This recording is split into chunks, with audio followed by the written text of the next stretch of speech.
باقی چې کم انسان په دې بیماری کې مړ شو د هغه څه حکم دی؟ لکه یو دوه وروڼه پکې غریبانان وفات شو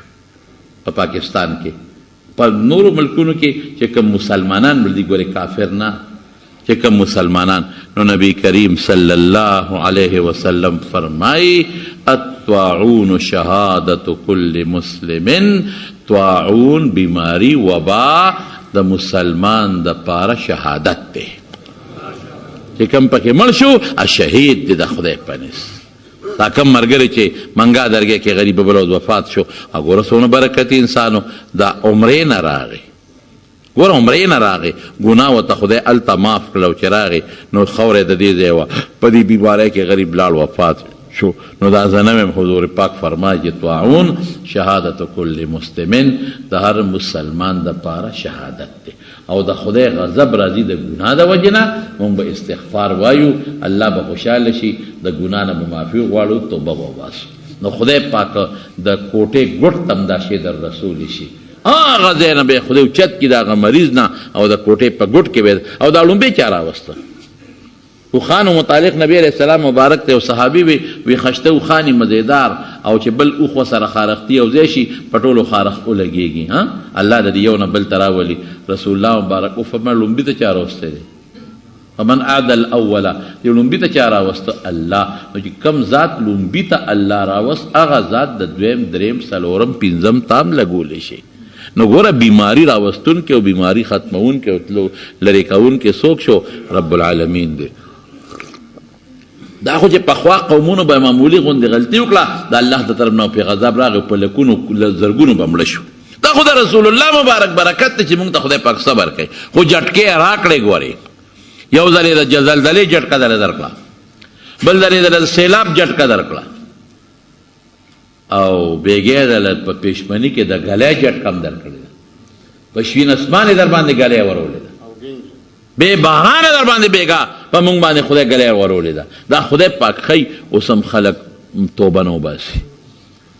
لګیا دی خلک صیبه د نافرمانه خلک دی، خو چې معمولي غوندې یو له 100 روپۍ چاله راغلي دي، قسم په خدای په ګیرو پسې خلک لګیا دی خبرې کوي، په پټکو پسې خلک لګیا دی خبرې کوي، په مدرسو پسې خلک لګیا دی خبرې کوي، په قرآن پسې خلک لګیا دی خبرې کوي، په پیغمبر په حدیثو پورې خلک لګیا دی نخرې کوي، د مستۍ خلک په مخه کړی دی. خدای ته به موږ رجوع کوو چې کله نور تندر نیولی دی، رسول الله مبارک راوتلی ځان سره صحابه وار ریستی دي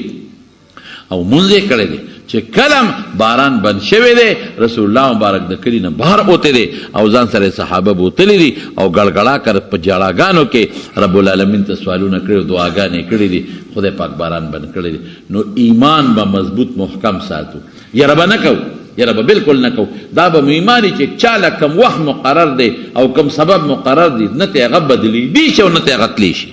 په کم ټیم چې انسان له مرګ مقرر دی، په هغه ټیم به خامخا مري، که وبا ده او که بل ده او که بل نه. ایمان دغه ساتئ، مضبوط شي. د حوصله شکنۍ سره ګورئ د انسان د وجود خپل مدافعات قوت مدافعات هم کمیږي. چې څومره انسان وایي چې بس مړ شوم او بس لاړم دنه او ورلم پې، ته ګوره مازدیګر به خپې ګرېته کړي، هسې بې سبه مړي.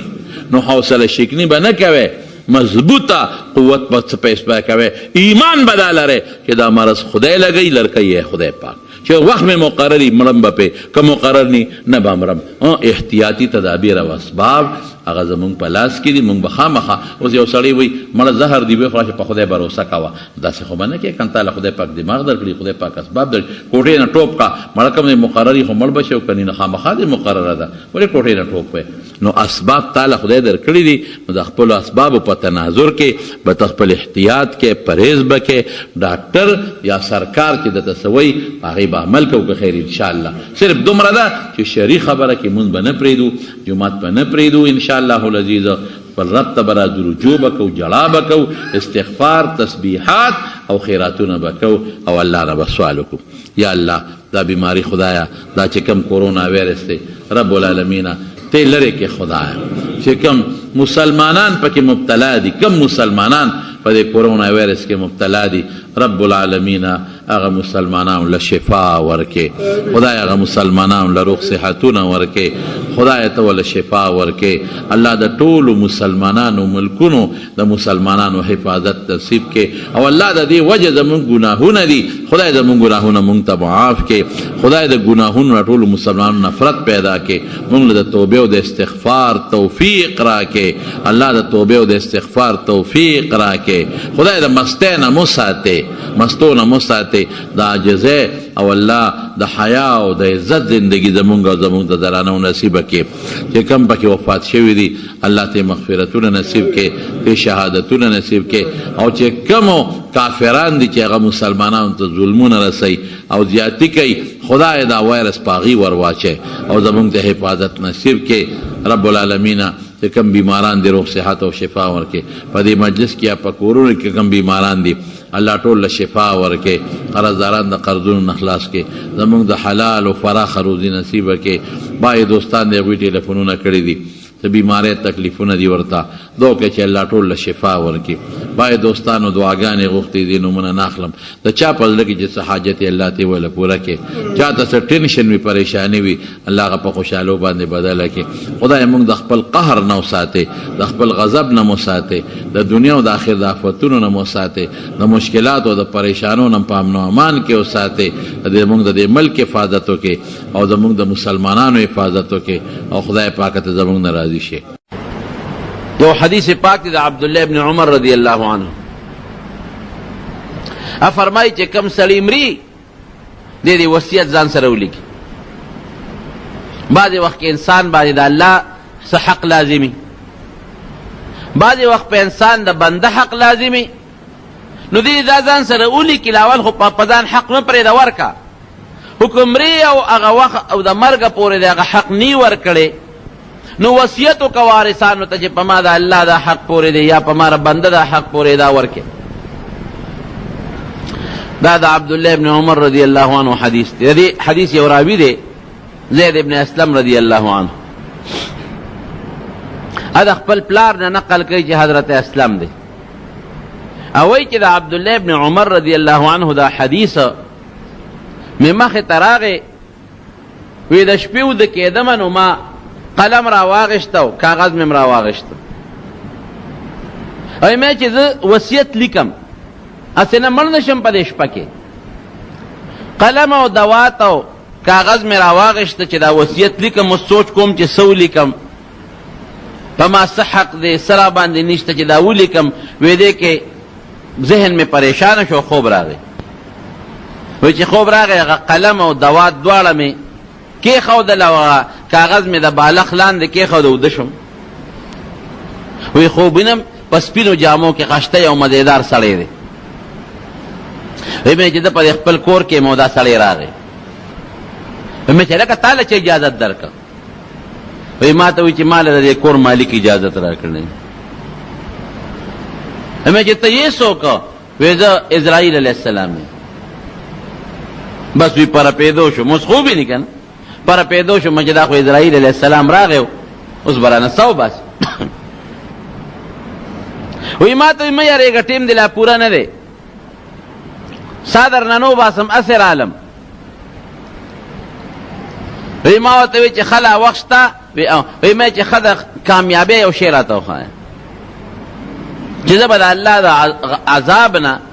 په دنیا کې او په آخر کې په څه بچ شم، یو راز د کامیابۍ راته وښایه. وی هغه ما ته وی چې کاغذ او پن د سره شته چې درله ولیکم؟ وی ما د بالښت د لاندې نه چې هغه وده کېدم او کاغذ مې کېښود، کاغذ را واغېسته چې ها دا کاغذ، او هغه قلم او دوات اوس خوب وینم که نه، قلم او دوات چې مې ځان ته د خوب په وخت کېښود امې ولا ورکړل. وی هغه لګیا دی او د کاغذ باندې شروع کړل چې استغفر استغفر استغفر استغفر، دا دی لیکل چې د الله نه بخښنه غواړه، الله نه معافي غواړه، استغفار ووایه، استغفار استغفار. د ټول کاغذ ډک. وی ما له کاغذ راکړه، وی ما ته چې دا شی د کامیابۍ دی، په دې به د دنیا او د آخر د عذاب نه بچ کېږي. او رانه لاړ. وی چې رانه لاړ زه راویښ شوم. وی چې راویښ شوم د هیبت د وجې نه، وی ما بالښت اوچت کړ چې اوس د کاغذ راوالم، اوس خو ما خوب لیدل نور خو یقین مې نو وی چې کاغذ مې راواغېسته وی ټول کاغذ همغسې ډک دی هغه چې څه لیکلي دی پې موجود دی استغفر استغفر استغفر استغفار وایه استغفار وایه استغفار وایه مرقات لیکلی صاحب دا مولا علی قاری دا مشکات شارح دی نو حقیقت دا دی چې سړی څومره په عذاب کې مبتلی او دی وی زه د عذاب نه بچ شم که د بیماری عذاب پې راشي که د مقدمې تکلیف پې راشي که د دشمنۍ عذاب پې راشي که د لوږې پې راشي که د هجرت پې راشي بل څه تکلیف لکه دا نن چې څومره آفتونه دا د الله قهرونه او غضبونه په موږ را پرېوتي دي واحد علاج یې دقه دوه څیزونه دي توبه د استغفار توبه ده ګورې ښه د الله په حضور کې توبه ایستل چې الله زما توبه د خپلې ګناه نه او دویم الله نه بخښنه غوښتل یو شی شو الله نه چې بخښنه غواړي دا توبه ده که نه استغفر الله ویل د نبی علیہ السلام د خولې مبارکې نه چې کوم استغفر الله ثابت دی استغفر الله الذي دو دي یو لږ مختصر دی یو لوی دی استغفر الله الذي لا اله الا هو الحي القيوم واتوب الیه استغفر الله بخښنه غواړم د الله نه الذي اغا الله لا اله الا هو چې هغه سره بل څوک شریکوال نشته الحي جم دی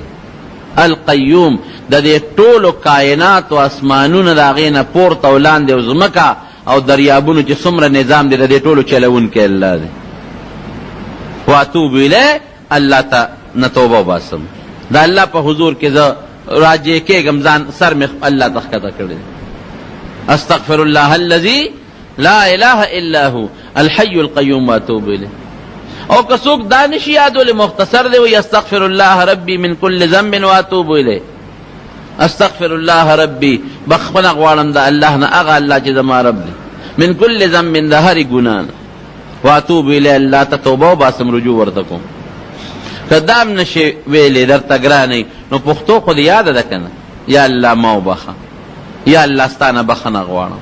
یا الله ستا نه بخښنه غواړم یا الله ستانه بخښنه غواړم په تسبو یې په پښتو کې وایه دا خو به اوس خو به د ناړو یېرېږي نه استغفر الله وایه یا الله تانه بخښنه غواړم خدایه ما وبخه دا الفاظ دي الله چې څه ګناه مې کړې د هغه راته معاف کړه نو الله په دې ډېر زیات خوشحالېږي نبی کریم صلی الله علیه وسلم فرمایي یاره خو الله ډېر مهربانه ذات دی وی چې کوم سړی ګناه وکړي او بیا دا وایي چې الله ما معاف کړه ما وبخه وی الله فرمای علم عبدی ان له ربا یغفر الذنوب ویأخذ بها وی زما رب بنده دا علم هم شته چې د یو رب شته داسې رب چې ګناهونه بخیم او نیولم پکې زما رب بنده دا علم شته چې یو رب شته چې په هغه په ګناه نیولم کوي او بخښنه هم کوي ما د خپل بنده وبخه معاف مې کړه